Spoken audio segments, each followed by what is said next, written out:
thanks to AfCoDD once again. So viva AfCoDD, we should be saying that again and again.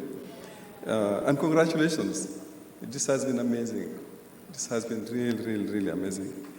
And the conversations are deep, you know. One can see the passion, the commitment, the engagement. And we have to find ways of continuing this, preserving the space, sustaining the movement and the momentum.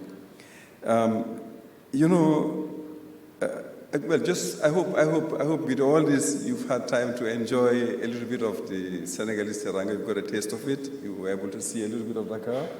It was very engaging. The program was full, but I hope some people were able to do that at least for some time. Otherwise, you have to come again. We have to redo this. Yeah. I think we are discussing something extremely serious. It's a deep crisis we are in.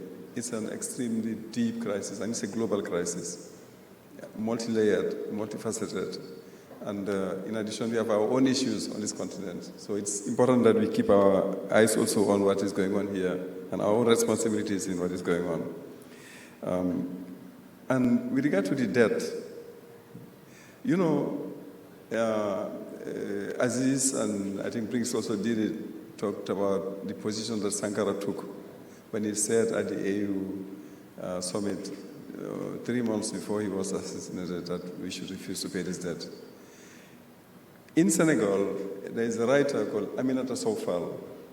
Aminata Sow wrote a book that was published, I think, in 1986 or 87, and the title is La Grève des Battus in French. The English translation, published by Longman, is The Beggar's Strike.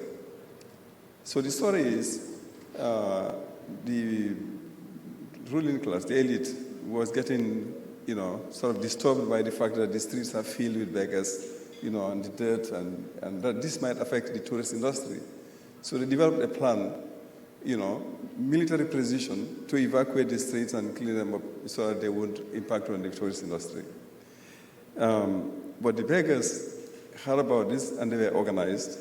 They were very well organized, and they decided to go on strike. Begging strike. And so the whole country got confused. The middle class in particular got confused. The elites, those who were pushing for them to be expelled, got confused. Because in the l'imaginaire of this place here, it is almost like a spiritual obligation to give. So they had nobody to give. These middle class people who had to give to be protected or to get something had nobody to give because the beggars had gone on strike. I think that is something that speaks to a deep understanding of what the situation in which they were in. I'm not suggesting in any way that debtor countries are beggars. That is not the issue. That's not the point at all. In fact, if anything, the point has been made at this conference that we actually need to know who owes who at the end of the day. Right?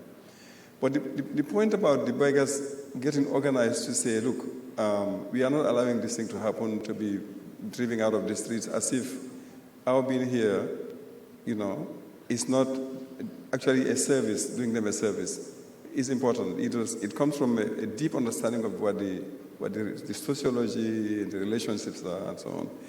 And I think what we've been invited to do here, this issue out in 4 hours, in order to be rule makers in this continent, we have to have these 4 hours. We have to engage in them.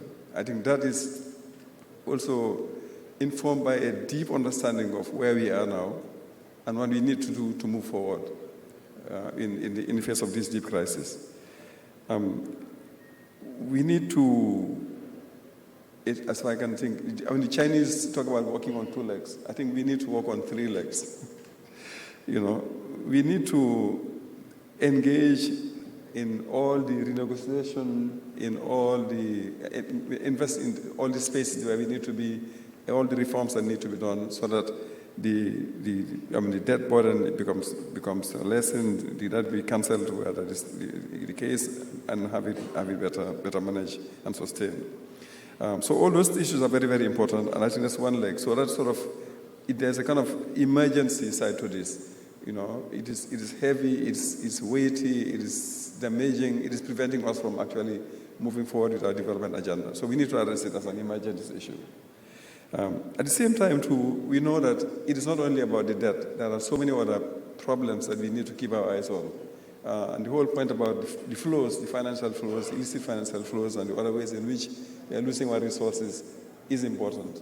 So that's another line of action that we need to engage in to plug the holes, to make sure that we not continue to lose our resources, our minerals, our people, in fact. And of course, the third issue, which is probably the most strategic, is the structural transformation issue that has been raised in this previous panel. I think that's an absolutely fundamental point, because at the end of the day, that's where the ultimate solution is. But for all this, we need to be better organized. We need to be, much bolder in the way we approach the issues. We need to be unapologetic about from where we are looking at these issues, right? And we need to be Pan-African and also be boldly and wholly and totally so, right? And because I think that's where ultimately the solution is. So I think I just want to say that what this means, therefore, is talking about, again, preserving or sustaining. I think it's about a movement. It's more than a community. It's actually a whole movement that we should keep building. And a movement involving all the stakeholders, everybody. I don't think not even the governments, no serious government would say that that issue is not important. There's an issue, there's a kind of consensus here that can be built, but it's important that this issue is approached in the most progressive ways, and for that we have to build a movement that is very, very powerful, that has all these issues, the young people, the women, and everybody in it, in order to be able to sustain it.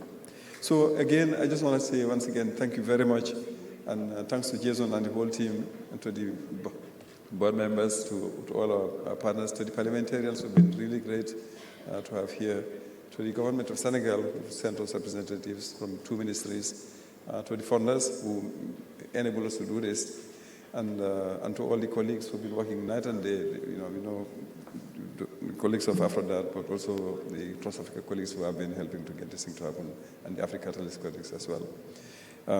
Again, thank you for giving us an opportunity to work with you as Trust Africa. It was a pleasure and an honor to have been involved, in this conference in this way, and wish everybody a safe journey home, wherever you come from. And we have to keep this going.